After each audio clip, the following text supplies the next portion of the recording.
Hey yo, welcome into the CHGO. No. Can I try that again? And go. Hey yo, welcome into CHGO Bets Daily, coming to you live from Studio B of our CHGO offices here in the West Loop of Chicago. I'm your host, Sean Anderson, alongside me, my partner in degeneracy, Cody Delmendo. You can follow him at Cody_CHGO. You can follow me at Sean_W_Anderson. We're being produced today by the very nice Stephen Nicholas. Very nice. All right. Well, thank you for letting me very nice. reset. That was nice. I really screwed up that intro, and I got a second chance, and I'm happy. The Bulls take on the Hornets tonight. Cody's got a bet you must hammer. James Orlando, we're looking at you. Make sure you hit the thumbs up button if you're watching live. If not, still hit the thumbs up button, and make sure you're subscribed to the CHGO Sports YouTube channel. Cody, let's be quick here because I got a show at 4 o'clock. Bulls versus the Hornets. How you feeling? Well, the Bulls blew a game last night, and now they go on the road to Charlotte, right? Mm-hmm. So I'm not touching the spread, guys, because you just don't know what you're gonna get out of the Chicago Bulls, even though they are clearly better than the Charlotte Hornets. Looking for the season sweep. They're 3-0 against Charlotte. Are they? Okay. Yeah. Well, 5.5-point favorites on the road. I don't. Yeah, they were clearly better than the Raptors yesterday too, and that didn't work out for them. I'm not big on road favorites, man. It's hard for me to bet those, but I do have a prop for this game that I love, L-O-V-E. All right. Nikola Vucevic over 29.5 points and rebounds. And thanks to my fine app called Outlier.bet, I have learned some things, okay? And on this app, it is telling me that the Hornets allow the 28th most points to centers in the NBA, and they allow the 29th most or they rank 29th in rebounds allowed to centers as well. That's pretty good for your bet. Yeah. So in other words, they give up a lot of rebounds and they give up a lot of points, and to centers especially. So I think he is primed to have a good game tonight against Charlotte. In his last game, he went 21-10. That's over 29.5 points and rebounds. First game did not go over, so he's 1-1 in this category or this play. But again, the second of a back-to-back, that kind of scares me, but Charlotte's not good. Hopefully the Bulls bounce back, and he's a big part of it. Yeah, I liked the under in this. I think it opened at 215.5. It doesn't look like LaMelo Ball is going to be playing for the Hornets, so usually he's just, makes them play faster and more efficient. He's not going to be in it, so I kind of like the under, but now it's at like 210. Let's skip that. But yeah, I took the team total under for the Raptors last night, 109.5, and they scored 117. So I'm not really feeling bullsy tonight. I'm not really feeling like it's going to be that good of a game, but I kind of feel, if anything, if you're going to bet anything, I know you had an IO parlay last night and took some IO props. God, and it missed by a half assist. Yeah. I think this might be a good Coby game. Charlotte seems fairly thin guard-wise. I think this is one where the Bulls do bounce back because they've been able to take advantage of this Hornets matchup each and every night, and that's what's keeping them close to 500. So I think they win the game tonight. I don't know if they do cover because one of those games went to overtime before. So if the Bulls sleep, maybe it's a closer game. But I like Vucevic and Coby. I think those two guys are going to go off, especially with Patrick Williams still out. We've seen a lot from Coby over the past couple of weeks. So those are our Bulls picks. You got any other picks tonight? I love college hoops, Sean. My degenerate ass has a pick. Yes. If you know me, you know that I just love Missouri Valley basketball. All right? Oh, me too. Yeah, I mean, Steven's a Illinois State alum. Steven's the only thing about Illinois State that I like, but that's are good. Not here or there, whatever. That's not the point. But Indiana State and Belmont tip off tonight. Indiana State, I don't know if you don't pay attention to college hoops, Indiana State's one of the best mid-major schools in the country this year. They're ranked 38th in KenPom. They are 11th in the country in terms of offensive efficiency. and they have an adjusted tempo ranking of 51. And so what that means is they are really good on offense. They shoot a lot of threes and they play fast. And Belmont, who is ranked like 160th, I believe, in KenPom, if I find this, yes, ranked 60th, they're 33rd in adjusted tempo on KenPom. Now, their offense is not nearly as good as Indiana State, that's 133rd, and their defense, their adjusted defensive efficiency is 213. So they give up points. So the spread's 8.5.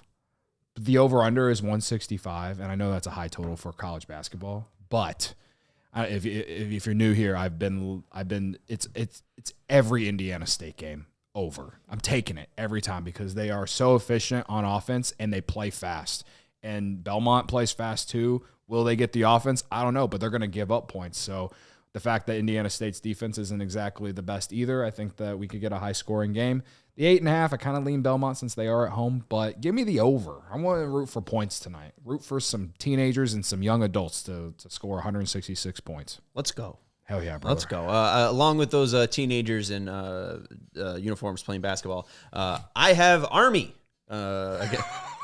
14 the basketball program. The basketball program getting 14.5 at Colgate. I also sprinkled a little bit on the money line at plus 880 because it's funny. Because it's really funny that I work hard each and every single day, that I try to, put in my thoughts, my effort, my research to try to put in the best show, and I come out with an Army pick. All right, so let's go Army. Army really hasn't had that bad of a loss of 15 or more points this season outside of one loss against American where they lost 79-60. I don't think Colgate's that type of monster. I've also heard some inside research that Colgate isn't that tough of a home court. And these two just played recently. It was an 8-point game. If anything, you get like 2 points for home court. So, with these teams recently playing each other, this line should be about 10, maybe even 12 if you're being generous. It's 14.5. I think Army at least keeps it competitive. So I will take the Golden Knights. And I will be taking that line on our friends over at Circa Sportsbook. They have tight money line splits and a low hold model where games will strive to be a minus 110 split on the Circa Sports menu, unlike other sportsbooks which may use a minus 115 or minus 120 split. And they have high app limits and transparency. They're not going to limit you based on your winnings. Every player has the same limits, unlike other books who do limit winning players. You're not going to be able to only get down 10 cents on a parlay with our friends over at Circa Sportsbook. And they encourage bettors to download other sportsbook apps and compare the lines from each sportsbook, and you will see that most of, if not all the time, the world's largest sportsbook, Circa Sportsbook, has the best odds for you, the gambler. So download the Circa Sports Illinois app at circasports.com/Illinois-app. That's circasports.com/Illinois-app to sign up today. Also be on the lookout for Circa events, watch parties, and tailgates. If you or someone you know may have a problem with gambling, call 1-800-GAMBLER, 1-800-426-2537, text GMB 833-234. Visit areyourreallywinning.com. We'll have a Super Bowl episode next week on Wednesday. I think what? Oh, I did. I just wanted to ask. Yes. And this is related to Super Bowl, but are we betting on Travis Kelce to propose to Taylor Swift? No. We're not doing that? Okay. Are those lines out there? Yeah, those lines are out there. On real books or on real books? Yes, on real books. What are the numbers? Last I checked, for him to propose, it was plus 190, and for him to not propose was minus 250. I might lay a big sack on minus 250 because there's no way that man's proposing to her at the Super Bowl. Well, that's corny as fuck. Two things need to happen. First, the Chiefs need to win the Super Bowl. Yeah. And then he has to propose, too. Yeah, you're not going to lose. He's like, all right, come down here, Taylor. I got to say something to you right off the bat. Right. Yeah. He's got tears in his eyes because he's still sad about losing, not happy about proposing. Well, his plan gets screwed up because he gets carted off in the second quarter. I bring this up because our guy James Orlando is, he's asking for some Super Bowl stuff, and this is a fun prop play to. It's just there's no good value on the no unless you're going to put a large sum, like you said, on it, and I'm just not risking that. Well, and I honestly think that James Orlando had the right idea. If you are looking to play any of these props, see how niche it does get, because David Montgomery throughout this year had not scored a receiving touchdown. He had 13 rushing touchdowns, and for him to score a touchdown on Sunday, I think it was plus 140. For him to score a rushing touchdown was plus 240. So why were you getting like 100 more of value on that for the same prop? He's not going to score a receiving touchdown. Gibbs is their receiving back. He's great in pass protection. Montgomery is, for the most part this year, been a rushing back, and you see that he scores a rushing touchdown on Sunday. So, I mean, credit to James. If you can really sniff out those prop markets and take all your time, because, I mean, I think they're up right now. You got 2 weeks to look at them. See how niche it does get, because sometimes odds just seem too good to be true. All right. There's no value on this game, by the way. Like the Super Bowl. I mean, my best bet last year was a 3-leg parlay, and I told you not to bet those. It was a $25 parlay. Did it hit? Yeah. That's why, because you didn't play it. I think it was I played it. Oh, you did? Yeah, I played it. Okay. Yeah, no. I think it was Eagles. Did the Eagles win that game? No, they lost. Okay. It's the Chiefs. I think I had then the over, and then something with Goddard and something with Hurts. But anyways, any final thoughts?